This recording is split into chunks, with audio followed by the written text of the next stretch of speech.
प्रिय महानुभाव, संस्कृत वाङ्मय व्याख्यान माला के 27वें अंक के अंतर्गत आज मैं व्याकरण और दर्शन शास्त्र में शब्द नित्यता या अनित्यता का सिद्धांत तथा आधुनिक भौतिक विज्ञान इस विषय पर अपनी चर्चा प्रस्तुत करूंगा।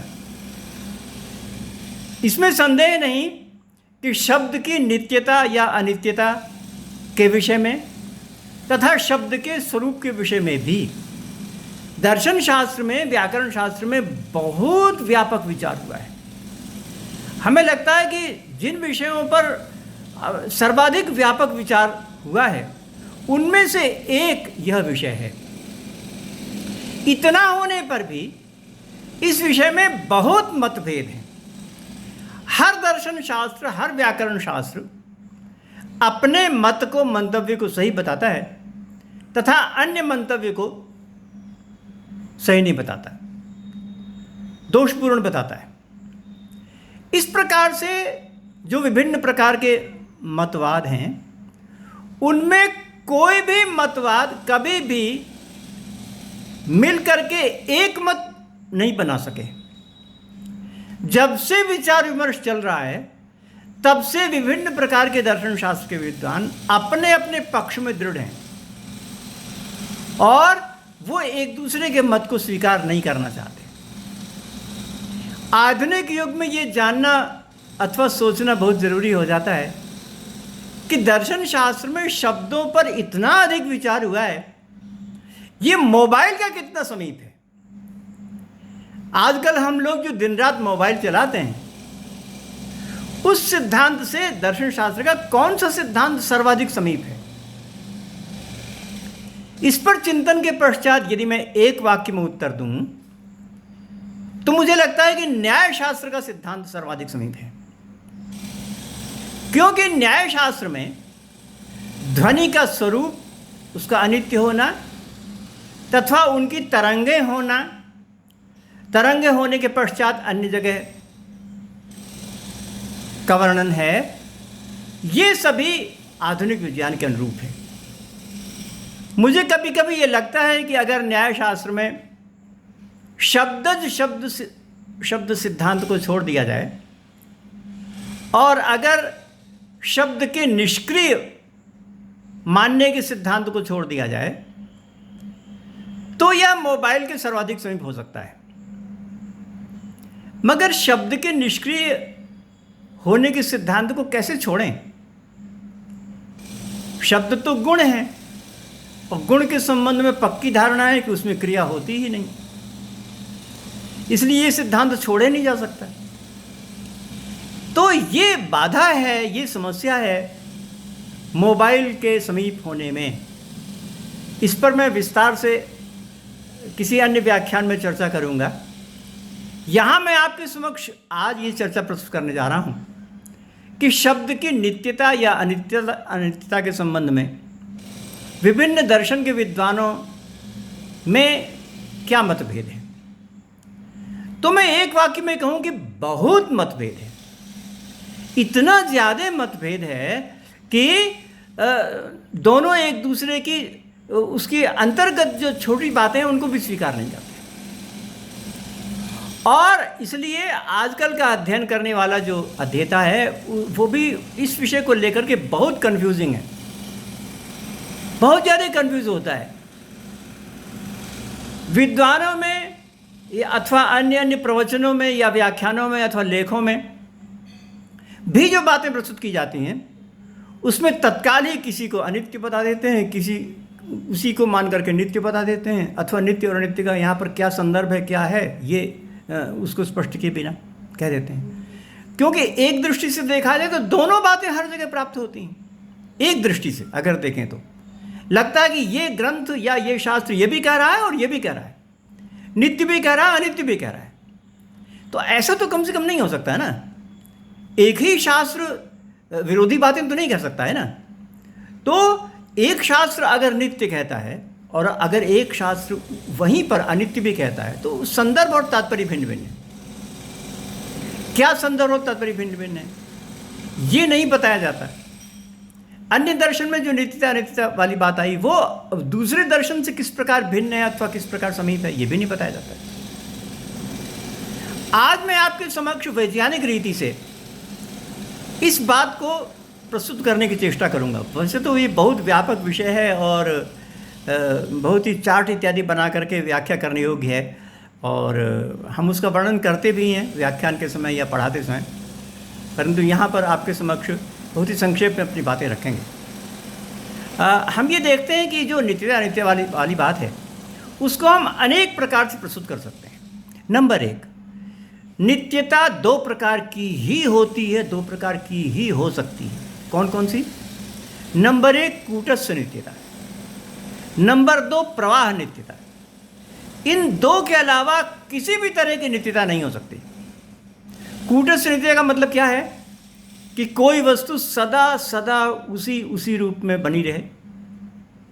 महाभाष्य में कहा है कि नित्य वह होता है जो कि अविचाली हो, अनपाय हो, अयोगी हो, उसमें इत्यादि न होता हो, योग इत्यादि, तो वो नित्य होता है। तो इस प्रकार की कूटस्थ नित्यता वहाँ बताई है। और प्रवाह नित्यता का अर्थ ये होता है कि कोई भी वस्तु बार बार उसी रूप में हमारे सामने उपस्थित होती है। अगर मैं नदी का प्रवाह देखूं तो मैं पाता हूं कि नदी के विभिन्न प्रकार के जल के बिंदु हैं, वो अलग अलग क्षणों में अलग अलग स्थानों में पहुंच जाते हैं, परंतु अगले ही क्षण उसका स्थान लेने के लिए दूसरा बिंदु आ जाता है, उसी प्रकार का बिंदु। उसके पश्चात तीसरे क्षण में फिर नया बिंदु आ जाता है, वो भी उसी प्रकार का है। तो बिंदु जो है वो अपने आप में द्रव्य रूप से तो वो अलग अलग हो गए, मगर क्योंकि उसी रूप में है तो इसलिए हम कह देते हैं कि वही जल आया, ऐसा हम लोग कह देते हैं। तो प्रवाह नित्य का अर्थ ये होता है कि अगर एक वस्तु सामान्यतया अलग अलग भिन्न भिन्न होते हुए भी विभिन्न कालों में विभिन्न समयों में पुनः ठीक उसी प्रकार का आकार धारण करके उपस्थित हो जाए तो उसको प्रवाह नित्य कहते हैं। तो शब्द के संबंध में या तो कूटस्थ नित्यता हो सकती है या प्रवाह नित्यता। प्रवाह नित्यता का अर्थ यह है कि वही शब्द बार बार अन्य कालों में ठीक उसी क्रम से, ठीक उसी ध्वनि को उपस्थित करते हुए हमारे सामने बार बार उपस्थित हो जाए, उसको प्रवाह नित्य कहते हैं। तो मैंने कहा कि नित्य के संदर्भ में दो ही बातें हो सकती हैं, या तो कूटस्थ नित्य होगा या प्रवाह नित्य होगा, इन दोनों में से तीसरा हो ही नहीं सकता। परंतु इसके साथ साथ अन्य उपभेद भी हैं।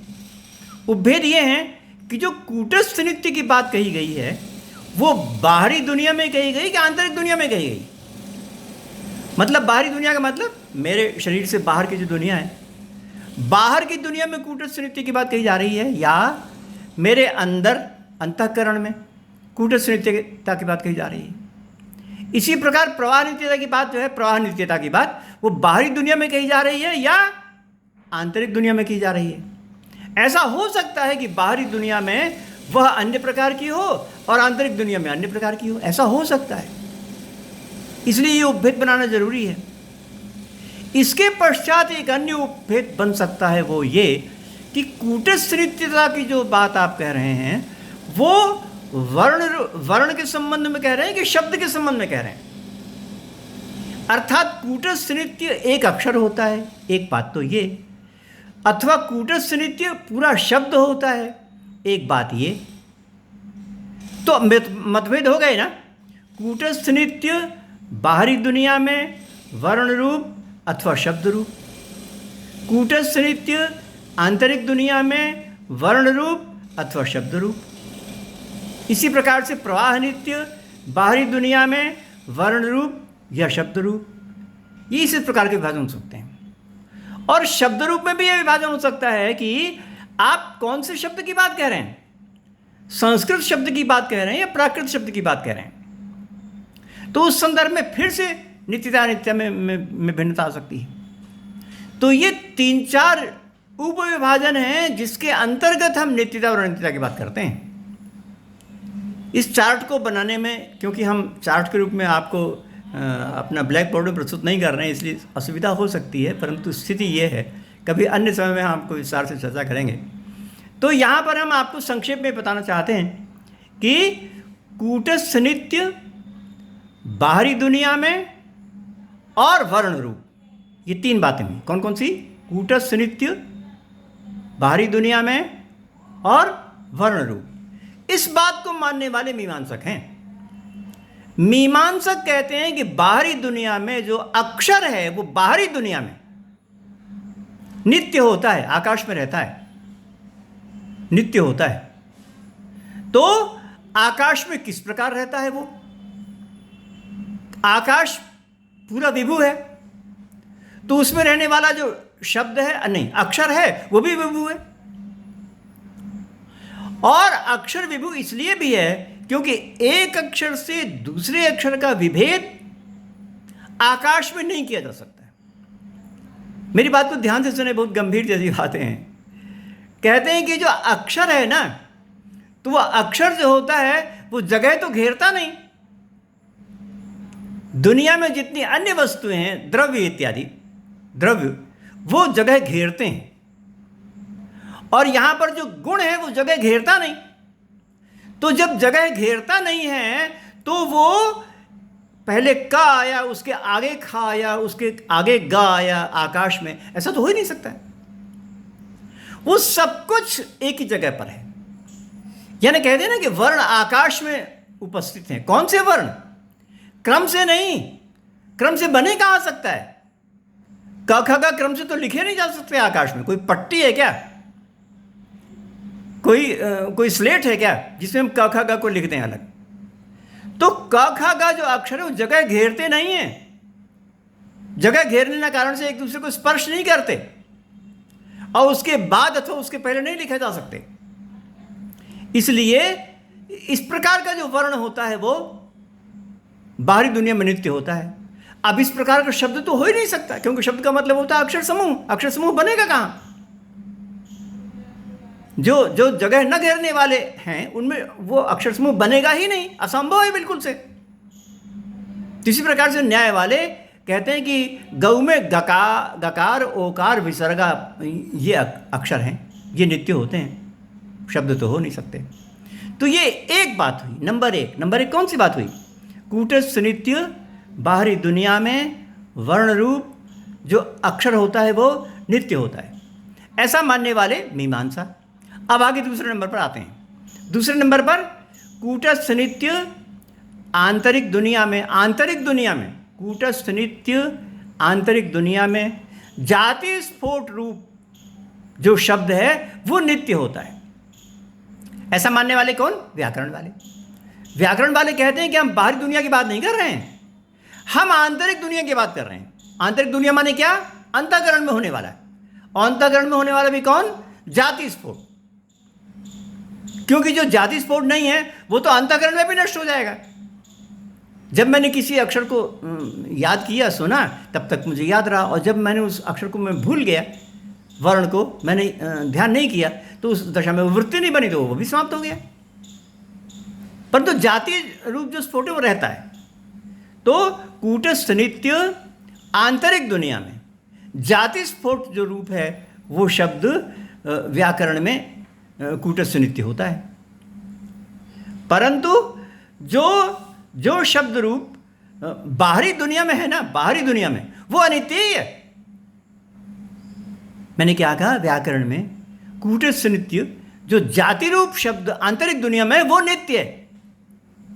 जाति रूप, व्यक्ति रूप वो भी नहीं, जाति रूप शब्द आंतरिक दुनिया में नित्य है। परंतु किसी भी प्रकार का शब्द बाहरी दुनिया में तो अनित्य ही है। महर्षि पतंजलि ने कहा एकैक वर्ण वर्तिनी वाक्। जो वाणी होती है ना वो एक क्षण में एक वर्ण में ही रहती है। एकैक वर्ण वर्तिनी वाक्, वाणी एक समय में एक ही वर्ण में रहती है, और जब वो वर्ण नष्ट हो जाता है तो दूसरी वाणी के अक्षर आते हैं। तो इस प्रकार से अनित्यता का प्रतिपादन तो कर दिया। तो पातंजल महाभाष्य में दो प्रकार की बातें कही गई। एक तो सिद्धे शब्दार्थ संबंधी वाला है कि शब्द नित्य होता है। तो शब्द नित्य होने में क्या कहा उन्होंने? कि जो आंतरिक दुनिया का जाति स्फोट रूप वाला है वो नित्य होता है, और भौतिक दुनिया में, बाहरी दुनिया में रहने वाला वो अनित्य होता है। परंतु बाहरी दुनिया में रहने वाला भी एक दृष्टि से नित्य हो सकता है। कौन दृष्टि? प्रवाह नित्य। प्रवाह नित्य की दृष्टि से बाहरी दुनिया में रहने वाला भी शब्द नित्य है, क्योंकि जिस अग्नि शब्द का उच्चारण हम इतने प्राचीन काल से करते चले आ रहे हैं, वैसे ही शब्द का हम प्रयोग आज भी करते हैं और उसके बाद भी करते रहेंगे। तो व्याकरण में दो बातें स्थिर हुई। कौन कौन सी? कूटस्थ नित्य, आंतरिक दुनिया, जाति स्फोट रूप शब्द कूटस्थ नित्य, और प्रवाह नित्य, बाहरी दुनिया का जो शब्द रूप है वह नित्य होता है। और प्रवाह नित्य भी वो नित्य होता है जो कि संस्कृत शब्द रूप हो, जो प्राकृत शब्द रूप है वो नहीं। व्याकरण में कहते हैं सिद्धे शब्दार्थ संबंध में जो शब्द नित्य होता है, क्या मतलब? प्रवाह नित्य होता है। प्रवाह नित्य माने कौन सा? जो संस्कृत शब्द हैं। संस्कृत शब्द प्रवाह नित्य होते हैं, प्राकृत शब्द प्रवाह नित्य नहीं होते, क्योंकि वो रूप बदलते रहते हैं। तो व्याकरण का सिद्धांत ये कि संस्कृत शब्द प्रवाह नित्य होते हैं और जो अन्य प्राकृत शब्द हैं वो प्रवाह नित्य नहीं होते। इस प्रकार के अन्य अनेक सिद्धांत अन्य दर्शनों में कहे गए हैं। तो सिद्धांत इतना व्यापक हैं और इतने कुछ जटिल भी हैं अपने आप में कि हम इनकी चर्चा किसी अगले अन्य अंक में आपके समक्ष प्रस्तुत करेंगे। आज इतना ही।